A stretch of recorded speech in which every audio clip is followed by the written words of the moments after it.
December 25th isn't just Christmas Day. It's actually the deadliest day of the year for your heart. Across multiple countries, heart attack deaths spike by more than 30% during the holidays. And tell you what, Christmas Day and New Year's, they're the absolute worst. And the real killer, it's not just turkey and dessert, it's the stress, silently attacking your arteries. I'll tell you what, in the next few minutes, I am going to give you a very specific plan so you can enjoy Christmas without becoming a statistic. I'm Dr. Batiste, an interventional cardiologist. And listen, I've spent way too many holidays rushing patients to the cath lab when they should have been opening gifts with their family. In this video, I'm going to break down the stress, right? That stress equation that triggers holiday heart attacks and give you 3 simple strategies to protect yourself. Now, I need you to stick with me because I'm also going to show you why the thing most people use to relax is secretly increasing their stress and their heart attack risk overall. So here's what most people actually don't realize.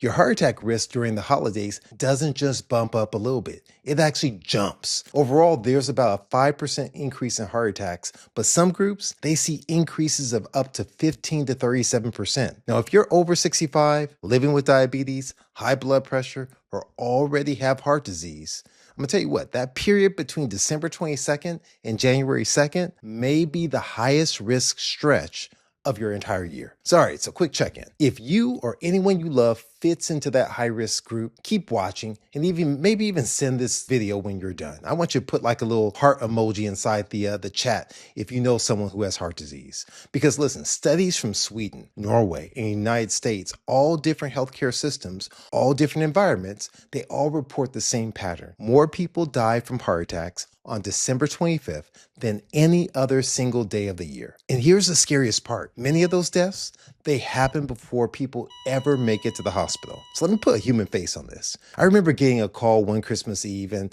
I was just kind of getting things ready for the young kids at home, that my son and my daughter. And I got a call about a man in his early 50s. He was a dad. He was a husband. He was stressed about money, as many people are during the holidays, trying to make the holidays special for everyone. He ignored the chest pressure all day because he didn't want to ruin Christmas. I'm gonna tell you what, by the time he came in, the damage to his heart muscle, it was massive. That's what we're trying to prevent for you. Now, we always blame the food, right? And I'm a culprit as well. The turkey, the cookies, the late night leftovers. But the real driver, it's stress. And stress, it works like a simple equation that stress equals demands minus resources. Tell you what, during the holidays, your demands, they skyrocket. Family obligations, travel logistics, financial pressures from gifts, cooking, cleaning, hosting, work deadlines before the break, family conflict, or loneliness. At the same time, your resources, your time, your sleep, your energy, your coping skills,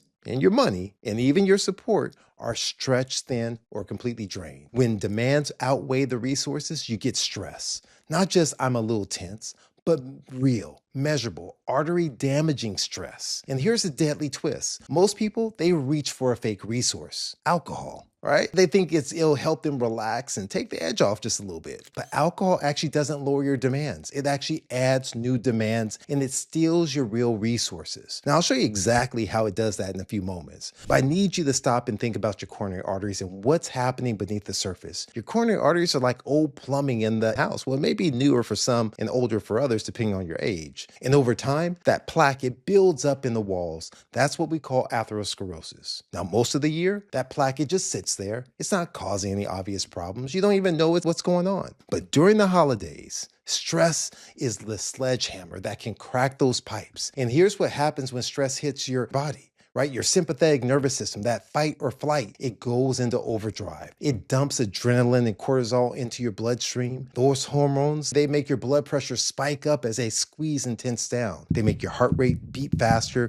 pitter-patter, and then making your blood vessels tighten and making your blood stickier and more likely to clot. So if you already have plaque in your arteries, that stress response, it can rupture the plaque. So your body then forms a big clot on that rupture, and that clot, It blocks the artery. That's the stuff a heart attack is made of. So there's actually advanced imaging scans that have shown a plaque rupture is the #1 cause of heart attacks, especially during the winter holidays. That's not random. That's stress physically breaking open vulnerable plaques. And timing matters. The highest risk window isn't Christmas afternoon when everyone is sleepy and relaxing. It's Christmas Eve and the morning of December 25th, when stress, fatigue, that last-minute shopping, the travel, the alcohol, the poor sleep, they all collide. It's a perfect storm. And on top of it, most doctors' offices are closed. So let's go back to the equation. Stress equals demands minus resources. This is where people make a fatal mistake. They try to plug alcohol into the resources side of the equation. But alcohol doesn't behave like a resource. It actually behaves like another demand on your heart, on your brain, and on your sleep. So what can you do instead? We have to talk about 3 specific strategies that can actually stack the equation back in your favor, building true resources. What's the first tip? Well, you need to start every holiday meal, listen to me now, with a soup or salad. Now, it's not just etiquette, it's protective. Most people think holiday damage is all about what you eat, but the science shows the order you eat it actually changes what happens inside your arteries. So there are randomized clinical trials that show that when people start their meal with a high fiber, low calorie food like vegetable soup or a big salad, they see better results than people who eat the same food all mixed together on one plate. And I know the question, does it really matter that much? Yes, it does. So when you eat your vegetables and your fiber first, guess what? They create this physical buffer in your stomach and in the intestines. They slow down how fast the sugar and the fat are absorbed, and they blunt the spikes in blood sugar and triglycerides after a meal. Now, these spikes are what damage your arteries, and they fan the flames of inflammation and increasing that risk of plaque rupture. So you remember the plumbing analogy, right? So we have plumbing in our walls. Eating that fiber first, it's like putting a filter and a pressure regulator on your pipes before the heavy flow hits. So here's what your Christmas meal game plan should be. Of course, I want you to ditch some meat, but you may not be ready to do that. And that's okay, maybe, it depends. But before you touch any of the other stuff, that turkey or the casseroles, I need you to start with a big bowl of vegetable soup, a minestrone, lentil, butternut squash, I'm getting hungry, or a large salad with dark green leafy vegetables, tomatoes, cucumbers, onions, beans, all the fixings and a vinaigrette, right? Small amount. Don't have ranch soup with a few pieces of lettuce. I need you to have a robust amount of green leafy vegetables. Now, I need you to give yourself 10 to 15 minutes to eat that first course. Let it settle in. Then you move on to everything else. 2 powerful things are going to happen when you do this. Your blood sugar and your triglycerides, they are not going to spike as high, and you will naturally eat less. I said it, sorry, because of the heavy foods, because your stomach has already activated the fullness signals. You know those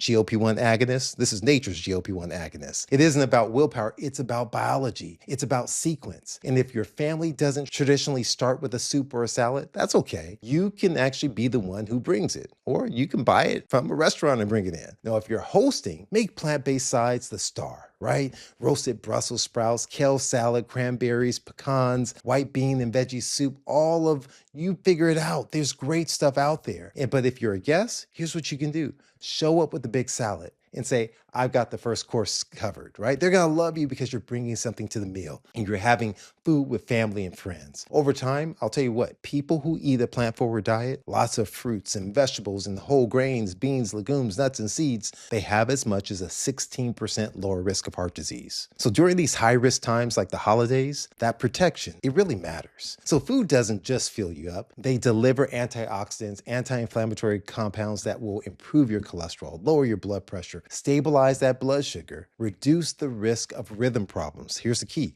like atrial fibrillation. Why? Because the infusing of potassium and magnesium from dietary sources, which can help offset the toxins that one may have from the alcohol. And so we understand that this spikes around the holidays. And so this approach is at the core of a plant-based dietary eating pattern that you find in the Mediterranean regions and other plant-forward diets. And I'll tell you, there's so many big trials have shown and demonstrated that this dietary eating pattern can cut heart attack risk by up to 30%. That's not hype, that's evidence. All right, check in. If you're willing to try this whole plant first at your next holiday meal, I need you to type it in there. Plant first, right? Let's start a whole chain that's there. And I want you to put in the comments so I know you're with me and others know too as well. All right, now let's talk about the fake resources that quietly tear up the entire plan. So we have to learn to understand why alcohol actually is a fake resource that increases your stress. In order to do that, we have to go back to the equation of stress equals demands minus resources. So most people at holiday parties, they treat alcohol as a resource. I mean, something that helps them cope with those awkward conversations, the financial stress, or the family tension. But here's the truth. Alcohol is not heart healthy. I said it, I'm a cardiologist, not heart healthy. And it does not solve the stress equation. Every major cardiology organization, American College of Cardiology, American Heart Association, European Society of Cardiology, they now agree. If you don't drink, don't start. If you do drink, less is better, but none is best. All right, so let's talk numbers for a moment. Binge drinking, as we describe it, it's more than 4 drinks in one sitting for women, more than 5 drinks for men. It doubles your risk of a heart attack compared to non-drinkers and light drinkers. Now, those are regular heavy drinkers. Like, they say, I don't drink much except for the weekends and at parties. Well, this too raises your risk of heart events. That means heart attacks, that means atrial fibrillation, that means heart failure by about 45% compared to steady light intake. I'm not saying have the steady light intake, but I'm saying the weekend is not better. That's where the term holiday heart syndrome really comes from, binge drinking. Now, this can spike your blood pressure, and I'll tell you what, it can also trigger dangerous heart rhythms like atrial fibrillation, where your top part of your heart begins to quiver and clot can form. Now, this makes your blood more likely to clot, and as I mentioned, all of this can unfold within hours. Now, you combine that with a huge holiday meal, poor sleep, emotional stress, and you, my friend, have created the perfect storm for a heart attack. Now, let's plug this back into the stress equation. Alcohol actually increases your demands on your body, higher blood pressure, unstable heart rhythm, inflammation, worse blood sugar, triglyceride spikes. And it destroys your resources. Why?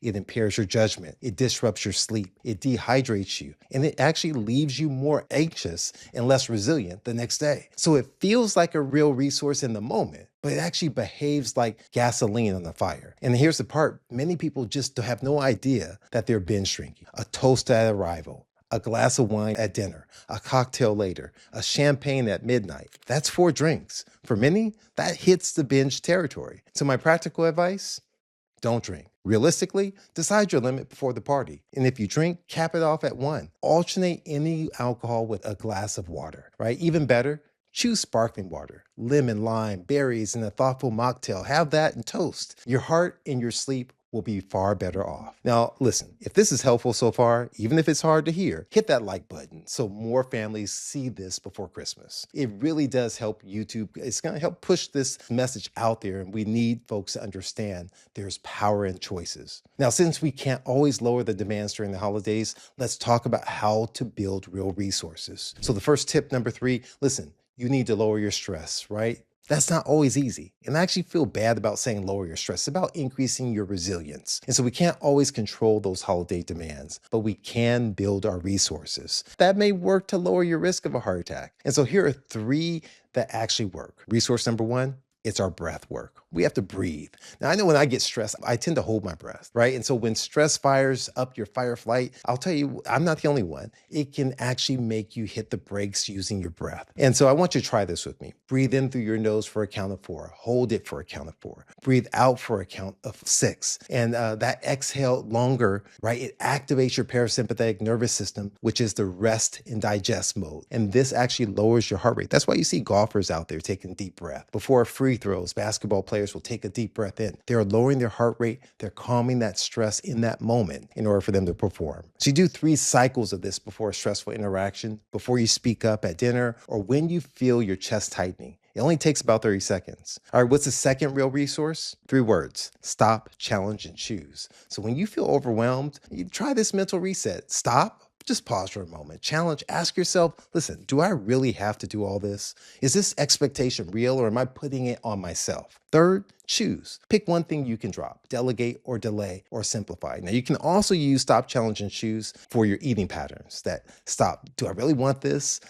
Challenge yourself as to why you're feeling the need to eat whatever you're eating, and then choose how to proceed. Instead of just powering through, you're actually reducing the demands in the stress equation. All right, last, I need you to have your tribe with you. I need you to invest in true supportive relationships, especially during the holiday time. Because guess what? Not everyone at the holiday gathering is a resource. You know this, and I know this too as well. But the people who genuinely support you, these people, they're medicinal. They are therapeutic. Even a 10-minute phone or a walk with someone who really cares about you can lower your cortisol and reduce your cardiovascular stress. That's powerful. So you should be intentional. Make a list of the safe people. Schedule a call, walk, or a quiet conversation with at least one of them during the holiday time. Because guess what? Social connection isn't extra. It is heart medicine. We have to make time for what's important.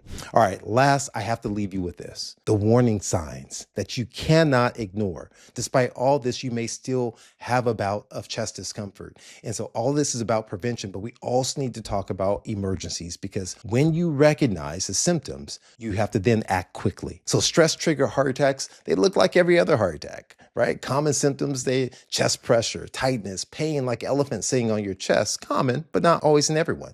Short of breath, pain in the arm or neck or jaw or back, also common. We've seen it on TV. Nausea and sweating, a sense of doom, extreme fatigue. These are all common symptoms, but here's the catch. Women and people with diabetes may have more subtle symptoms, a little back discomfort, a little nausea, a little short of breath, a little fatigue, without obvious chest pain. Here's what I need you to know. If you notice these symptoms, especially if they come on with stress or activity, don't wait it out. Call 911. Don't drive yourself. Don't talk yourself into believing it's indigestion or anxiety. Time is muscle. And I'll tell you what, every minute counts. So I don't want to meet you or anyone you love on a holiday in the emergency room or any other day. I want you to remember the real equation, that stress equals demands minus resources. We all need to lower the demands where we can and begin the process of building real resources. That starts with our plates. Plants first on your plate. Simple breath work. Time with people in intimate relationships who truly support us.